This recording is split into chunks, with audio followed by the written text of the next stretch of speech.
सिद्धेभ्यः नमो अरिहन्ताणं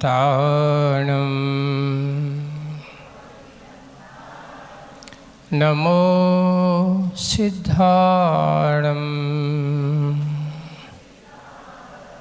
नमो आयर्याणं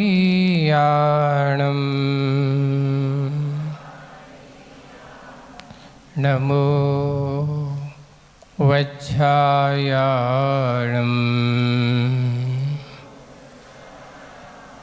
नमो लोये सव्यसाहूणम्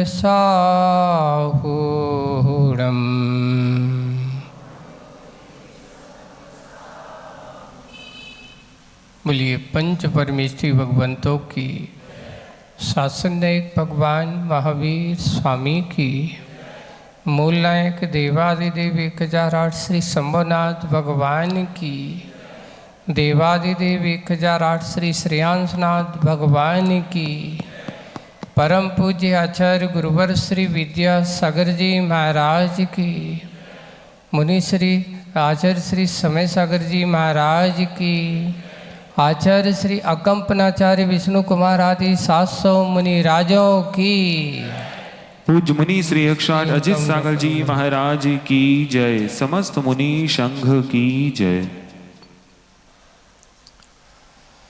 धन्य धन्य हैं वे जीव नर भव पाए यह कारज किया। ऐसे हमारे कवियों ने, उन मुनियों ने इन पंक्तियों से कहा कि भी धन्य धन्य हैं वे जीव नर भव पाए यह कारज किया। पाए कारज में तो कौन सा कार्य किया? जिन्होंने समस्त पाप और परिग्रह को छोड़कर के संयम को धारण किया, उन्होंने अपने मनुष्य जीवन को धन्य किया है। उन्होंने इस मनुष्य पर्याय को अपना सार्थक बनाया, धन्य किया। ऐसे मनुष्य आप भी हो, हम भी हैं। आपको भी यही प्रेरणा मिलती है आज के ऐसे प्रसंगों से कि ये मनुष्य पर्याय आपके लिए विषय भोगों में उपयोग करने के लिए नहीं मिली। विषय भोगों का उपयोग करने के लिए किस प्रकार की क्या दशाएं होती हैं, कैसी पाप की प्रवृत्तियां होती हैं। देखिए, शरीर की शक्ति मिल जाना, सामर्थ्य मिल जाना, ये कहीं ना कहीं तुम्हारे पूर्व पुण्य कर्म के उदय का ही परिणाम है। लेकिन जो शरीर का सामर्थ्य और शक्ति मिली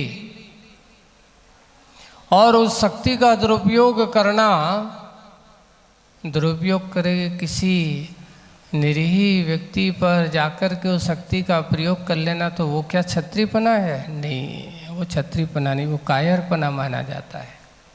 कैसे कि एक निर्बल प्राणी के ऊपर जो अपनी जान बचाने के लिए तुमसे कुछ मांगता नहीं है, तुमसे कुछ चाहता नहीं है, और तुम उसकी गर्दन पर छुरी चलाते हो, बाण चलाते हो या किसी प्रकार का प्रहार करते हो, तो क्या ये तुम्हारा क्षत्रियपना है कि आज मैंने इसको मार दिया? ये क्षत्रियपना नहीं है। ये तो आपकी सबसे एक निर्बल प्राणी को तुमने मारा है। क्षत्रियपना तो वो है कि जिनका तुम आज तक कभी जिसको जीत नहीं पाए हो, उस पर विजय प्राप्त कर लो, यही तुम्हारा क्षत्रियपना होता है। जिन कर्मों को तुम आज तक कभी हरा नहीं पाए हो, उन कर्मों के ऊपर विजय प्राप्त कर लेना ही सबसे बड़ा क्षत्रियपना। इसलिए हमारे सारे तीर्थंकर कौन है? क्षत्रिय हैं। आज श्रेयांशनाथ भगवान ने अपने लक्ष्य को प्राप्त किया, आज उनका मोक्ष कल्याणक है। ऐसे अपने पापों को क्षय करने में जो लगा हो सो उसका नाम क्षत्रिय है। इसलिए लिखा पापम क्षयात इति क्षत्रिय। जो पापों के क्षय करने में लगा हो सो उसका नाम है क्षत्रिय, किसी दूसरों को मार देना ये कोई क्षत्रियपना, ये तो कायरपना है। आज क्या हो रहा है, तुम छुपे रुस्तम पीठ के पीछे जाकर के किसी के ऊपर जाकर के कई बमबार्डिंग कर दोगे, तो क्या ये कोई धर्म है? किसी के ऊपर आक्रमण जाकर के वो का आकस्मिक बैठा हुआ है, निरीह होकर के बैठा, तुमने बस में जा रहा है, बस के ऊपर बम पटक दिया, लोगों ने उसको धर्म बना दिया। बंधुओं, ऐसे व्यक्ति कभी धर्मात्मा हो ही नहीं सकते। लोगों ने उसको जिहाद कह दिया। ये जिहाद कोई क्या है, उनकी सबसे बड़ा कलंक है। यहाँ की लोग जाकर के बड़े अच्छे से दुआएं मांगते हैं, रहम की दुआ मांगते हैं, यानी यहाँ जाकर के धर्म स्थान पर जाकर के सब जीवों के सबके कल्याण की रहम की भावना करेंगे, और दूसरी जगह जाकर के जीवों को मारने का काम करेंगे। ये कोई धर्म नहीं है, ये कोई सिद्धांत नहीं है। अरे बचा सको, जीवन में कर सको तो किसी को सहयोगी बनो, सहायता करो, किसी के हम परोपकार करने में क्या बने, अपना योगदान दें, तब तो हमारा वास्तविक रूप से सही ये मनुष्य जीवन का बहुत बड़ा उपयोग है। अभी एक बहुत अच्छी बात है आप लोगों के सामने, अभी यही कहा गया कि हम ना पाप का समर्थन करें ना पापी का समर्थन करें, ठीक है ना, लेकिन पुण्य का समर्थन जरूर करें। किसका करें? पाप का समर्थन नहीं है, पापी का समर्थन नहीं है, लेकिन कोई पुण्य के कार्य में लगा हो तो उसका समर्थन अवश्य करें, क्योंकि धर्म और धर्मात्मा के कार्य में अगर कोई सहयोगी बनता हो तो समझ लेना वही सही धर्मात्मा है। मात्र अकेले बैठ कर के मन में हम क्या कर लें, एक कहा लोगों ने कटाक्ष किया था, मन में तो माला फेरें, हाथ में माला फेरो, मन में कसाय भाव रखें, किसी के मन में बुरा भाव रखें, तो वो माला फेरना कोई मतलब नहीं है। सबसे पहला ये कि इस सिद्धांत को हमें बहुत समझना होगा। माला फिरती हो पर मन में निर्मलता पहले होना चाहिए। मन में अगर निर्मलता नहीं है तो हमारी माला कोई काम की नहीं है। बस ये सिद्धांत हमारे जीवन का होना चाहिए। पुण्य और पुण्यात्मा के कार्य में, पुण्य के कार्यों में कभी भी असमर्थन नहीं करना। हमारे सिर्फ सीता के जीव का पूर्व इतिहास उठा करके पढ़ो, उन्हें वन में क्यों छोड़ा गया मालूम है? ऐसी परिस्थिति में मात्र गलतफहमी के कारण से। एक आरिका बनी है, बहन आरिका बन गई, भाई छुल्लक जी हैं, जाकर के धर्म ध्यान करते हुए बहुत समय बाद उनका मूल्य आपस में थोड़ा सा मिलजुल करके क्या हुआ, थोड़े से एक दूसरे को सुखद समाचार आपस में पूछ रहे हैं, हंस रहे हैं। थोड़ी सी हंसी उनके चेहरे पे आ गई। यहाँ उस सीता के जीव ने देखा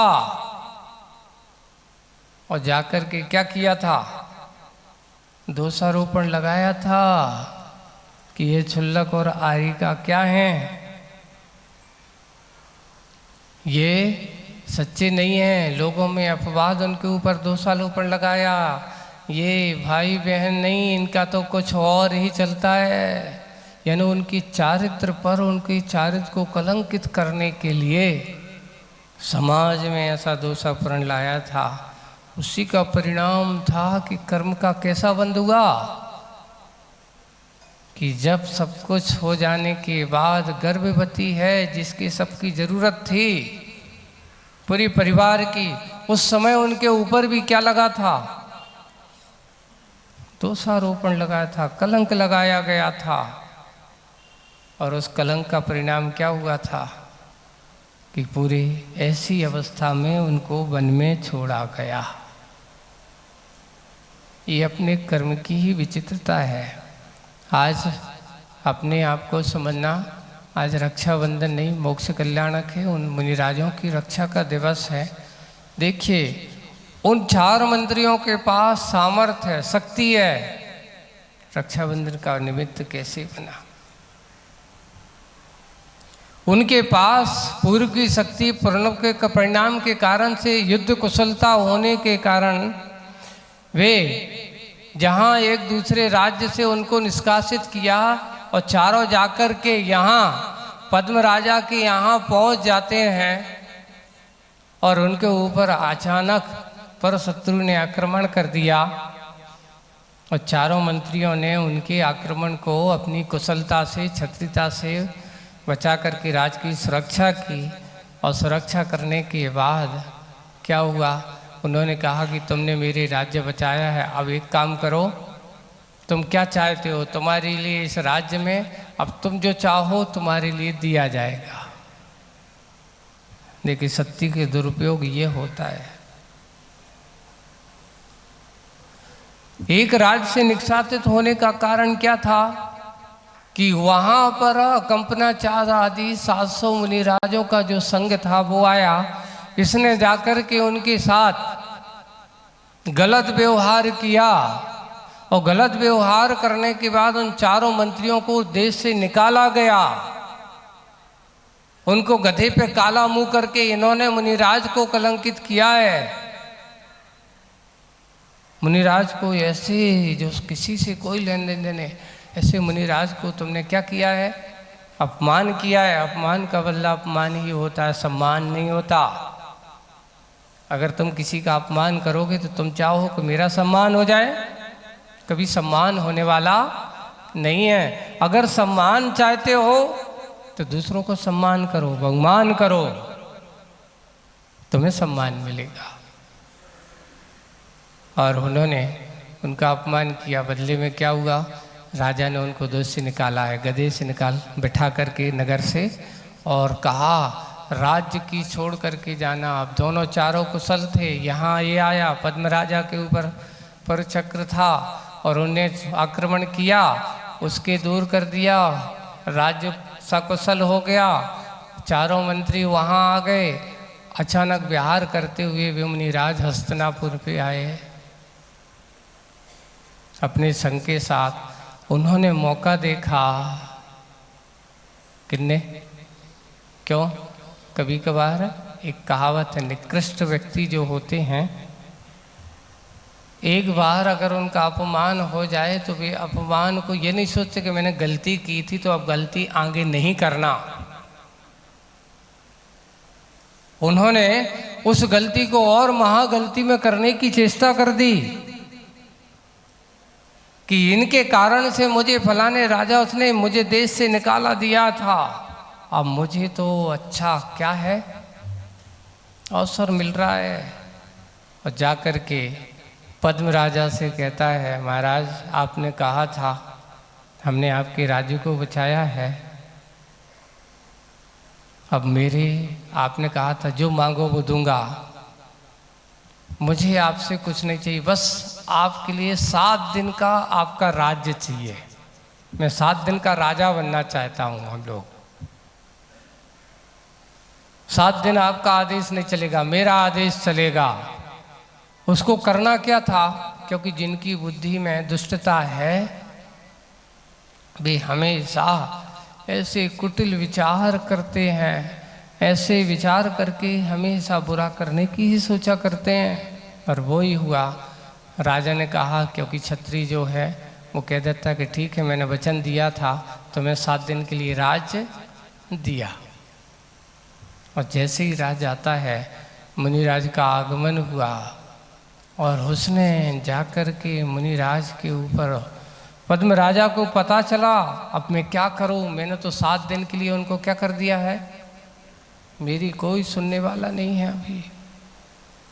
उन्हें चारों मंत्रियों ने मिलकर के, बलि आदि मंत्री ने उन अकंपनाचार आदि 700 मुनिराज को चारों तरफ एक जगह जहाँ वो रुके हुए हैं, और जाकर के दुर्गंध फोत ये मरे हुए जानवरों को और लकड़ियों से चारों तरफ से आग जला करके मुनिराज की तरह, बिल्कुल देखो यहाँ पर ये चित्र बना है, इस पर मुनिराज बैठे हैं, चारों तरफ से आग लगी हुई है, वो चारों मंत्री आनंद बना रहे हैं, होम कर रहे हैं, यज्ञ कर रहे हैं, दुर्गंधित युक्त वातावरण हो रहा है।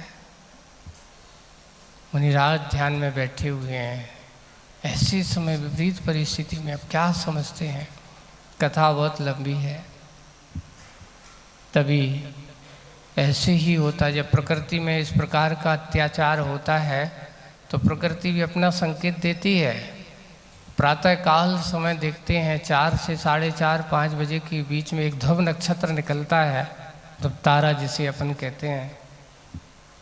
उस ध्रुव तारा में आग सी उलग रही है, क्योंकि प्रकृति जब महापुरुषों के ऊपर कोई आक्रमण होता है तो उस पर भी संकेत मिलते हैं। ध्रुव नक्षत्र आग जैसा जो चमकता हुआ सफेद रहता है, वो आज आग जैसा गोला बना हुआ है। क्या कारण है? तो एक सारचंद मुनि महाराज हैं जो विश्वाचल पर्वत पर बैठ कर के ध्यान कर रहे हैं, है ना, विजयार्थ पर्वत पर शायद ऐसा नाम मिलता है उसका। हाँ, तो वहाँ ध्यान कर रहे हैं, और ध्यान करते हुए उन्होंने नक्षत्र को देखा। देख करके निमित्त ज्ञानी थे, अवधि ज्ञानी थे, उन्होंने पता किया क्या कारण है। और जैसे ही पता चलता है, पता चला कि ओहो, हस्तिनापुर में एक नहीं 700 मुनि राजों के ऊपर क्या हो रहा है, उपसर्ग हो रहा है। उनकी रात्रि के समय में उनके चेहरे से मुंह से चीख निकल पड़ती है, क्योंकि दयावान जो होते हैं, किसी के ऊपर अगर कष्ट हो तो उनकी पीड़ा अपने आप अभिव्यक्त हो ही जाती है। और वहीं पास में बैठे एक क्षुल्लक जी हैं जो विद्याधर हैं।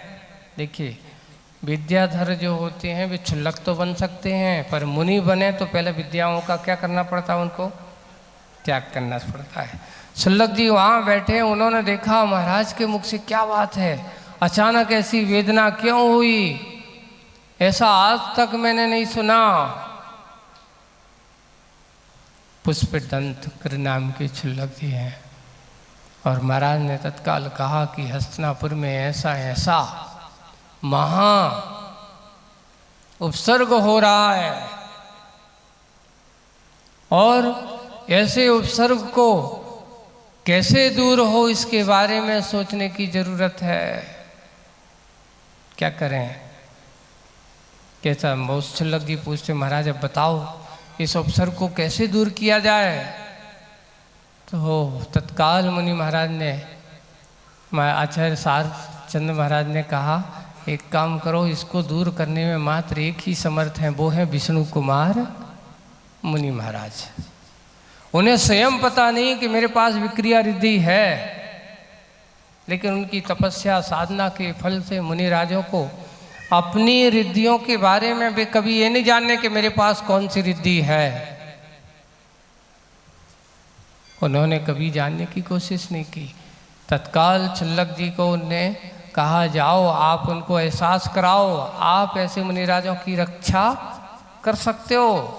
क्षुल्लक जी अपने विद्याबल के साथ गए, और हस्तिनापुर के पास ही विष्णु कुमार मुनि महाराज थे, वो उनके पास नमोस्तु किया। सारचंद महाराज का भी नमोस्तु बोला, और नमोस्तु बोल करके कहा, भगवान ऐसा ऐसा हो रहा है। और संयोग देखिए कि जो पद्म राजा थे वे विष्णु कुमार के बड़े भाई थे, दोनों भाई थे ये। विष्णु कुमार को वैराग्य हो जाता है, वो मुनि बन जाते हैं। राजपाट किसको सौंप दिया? शायद छोटे भाई थे या बड़े भाई, ऐसा कुछ भी हो सकता है। पद्म बड़े थे, विष्णु कुमार छोटे थे। और चक्रवर्ती महापद्म के पुत्र थे ये दोनों। ऐसे चक्रवर्ती के बेटे होने के बाद राज्य के लोभ के कारण से यहाँ पता चला, जब उसने बताया, अच्छा हस्तिनापुर में, वो भी मेरे भाई जो ग्रस्त अवस्था का भाई, उसके राज्य में ऐसा हो रहा है। विष्णु कुमार महाराज सुनते ही उन्होंने कहा अब क्या किया जाए। तो बोले कि सारचंद महाराज ने कहा ये उपसर्ग आप दूर कर सकते हो। बोले कि कैसे कर सकते हैं। बोले कि आपके पास विक्रिया रिद्री है। विष्णु कुमार कहते मुझे तो नहीं पता। उन्होंने तत्काल देखा, हाथ बढ़ा करके, अच्छा, उन्होंने कहा अच्छी ऐसी बात है। विष्णु कुमार मुनि महाराज ने सोचा एक 700 मुनि राजों के लिए मुझे मुनि पद छोड़ना पड़े। देखिए आप लोगों को एक बहुत बड़ा सिद्धांत मिलता है। आचार्य श्री ने एक बार बहुत अच्छी बात कही थी और हमारे ज्ञानावरणों में भी लिखा है कि धर्म के ऊपर संकट आ रहा हो,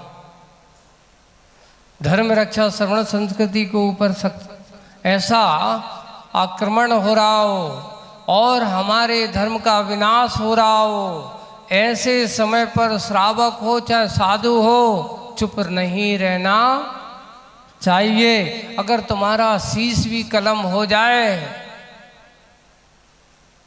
तो भी तुम्हें डरना।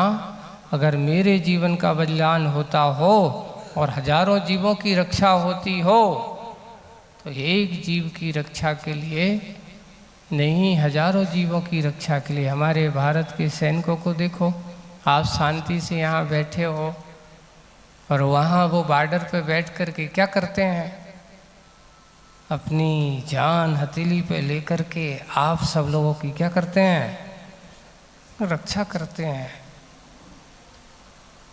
ये उनका अपना कर्म, उनका अपना धर्म वही है कि आप सब लोग शांति से क्या करो, जीवन जियो। तो ये भी सैनिक का अपना। वैसे ही साधु भी जब उनको पता चला तत्काल उन्होंने मुनि पद का त्याग किया, क्योंकि मुनि पद में ऐसी विक्रियाओं का उपयोग करना आगम से अच्छा नहीं है। त्याग करते हैं, हस्तिनापुर आते हैं, एक छोटा सा बटुक का रूप बनाते हैं, क्योंकि अब विक्रिया रिद्धि तो उनके पास थी। रिद्धि तो प्राप्त हो गई। अब रिद्धि को प्राप्त करने के बाद, वस्त्र धारण करने के बाद ये सोचेंगे कि रिद्धि उनकी समाप्त हो गई। नहीं, रिद्धि तो उनके पास थी। बटुक का रूप हुआ। यहाँ हवन कुंड चल रहा है, उन्होंने कहा तुम यज्ञ कर रहे हो। थोड़ी सी जब कोई महापापी हो तो मुनि राजों को थोड़ा छल कपट ऐसे महापुरुषों को करके अगर रक्षा करना हो तो ऐसे समय पर थोड़ी मायाचारी चलती है।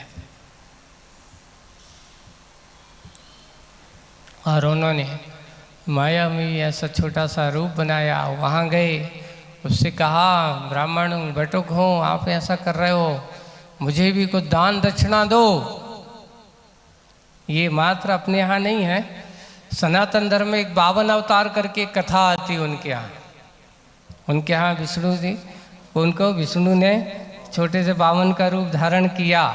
सनातन धर्म में भी ये कथा का प्रचलन मिलता है, 52 अवतार करके। और फिर बाद में उन्होंने ऐसा किया, अच्छा इतना छोटे से तो हो। बोले क्या चाहिए? बोले कुछ नहीं चाहिए, मात्र हमें 3 गज क्या चाहिए, 3 कदम आपकी जमीन चाहिए। इतनी सी बात है। अभी लोग संकल्पित पक्का हो रहे हो, बोले कि अभी जो कहा है वो पूरा करूँगा। और जैसे ही उसने संकल्प किया और लेकर के जैसे बटुक 52 अवतार के रूप में जो थे, बटुक ब्रह्मचारी के रूप में मुनिराज ने अपने शरीर विक्रिया रिद्धि का रूप दिखाया। और पहला कदम सीधा जा कर के कहाँ, सुमेरु, मानसोत नहीं, सुमेरु पर्वत पर। दूसरा मानसोत्तर पर्वत पर। अब उसके बाद तीसरा कदम कहाँ रखूं बताओ। ये विशाल विक्रिया रिद्धि का परिणाम है। तेरे पास जगह नहीं बची, तीसरा कदम बता कहाँ रखें। गिड़गड़ाया, रोया, चिल्लाया, क्षमा कर दो। तो उन्होंने कहा क्षमा चाहते हो, तत्काल जो मुनिराजों के ऊपर तुम घोर उपसर्ग कर रहा है उनको दूर कर। देखिए एक और बात है, चाहते तो भी उसके पास, उनके पास रिद्धि सामर्थ्य इतनी थी कि चारों मंत्रियों को उठा करके उनका अभी क्या कर सकते थे, वो मार सकते थे, लेकिन नहीं। महापुरुष अपनी मर्यादाओं का उल्लंघन कभी नहीं करते। हाँ, जो दुष्ट हैं उनकी दुष्टता का भान जरूर कराते हैं। तू गलत पाप को ऐसा कार्य करना, इसलिए आचर्षी का एक सूत्र है, पापी को मत मारो, मारना है तो उसके पाप को मारो। पाप प्रकृति को दूर करो, उसकी दुष्टता को दूर करो।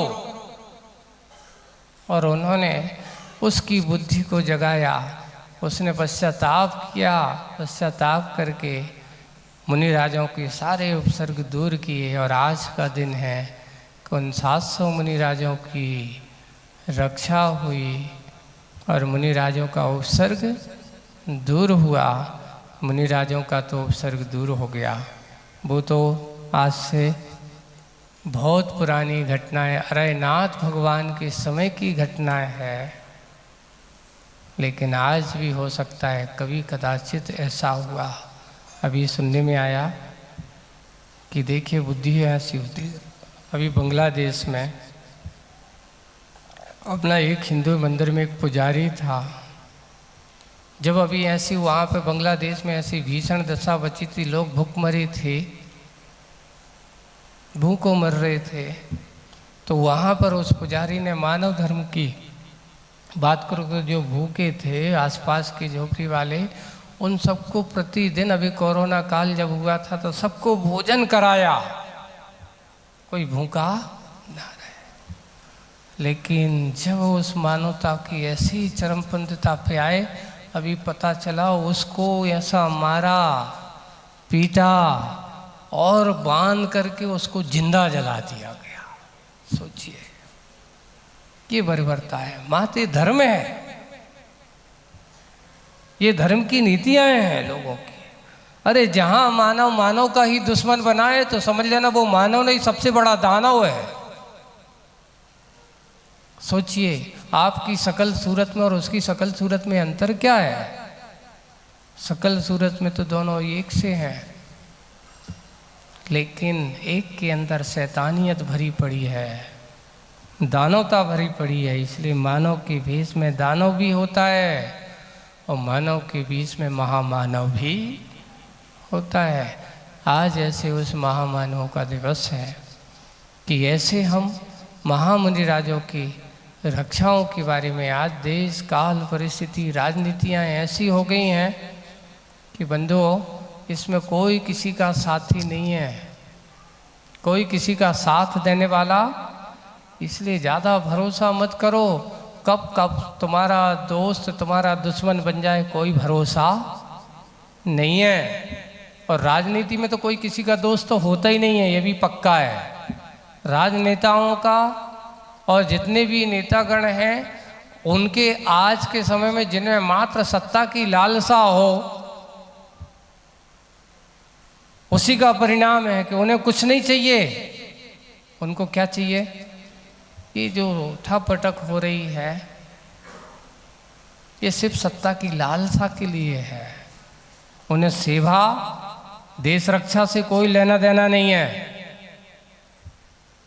और आए दिन ये देशों के ऊपर जितनी भी घटनाएं हो रही हैं, ये मात्र अपने अपने आप को सत्ता में पहुंचाने के लिए, काबिल करने के लिए एक दूसरों को मार काट इस प्रकार करते हैं।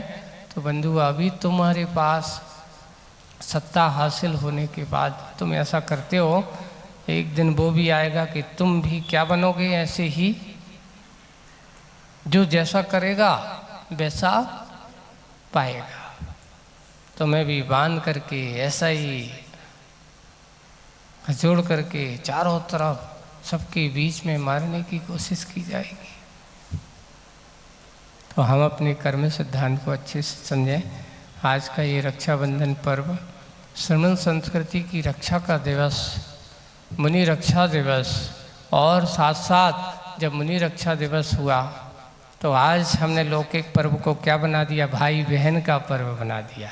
क्यों बना दिया? आज की बहुत अच्छी सुना। पति पत्नी का धर्म क्यों नहीं बनाया रक्षाबंधन?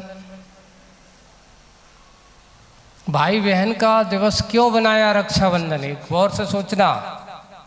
देखो, इसलिए बनाया है कि कोई ना कोई बहन किसी ना किसी की भाई होगा।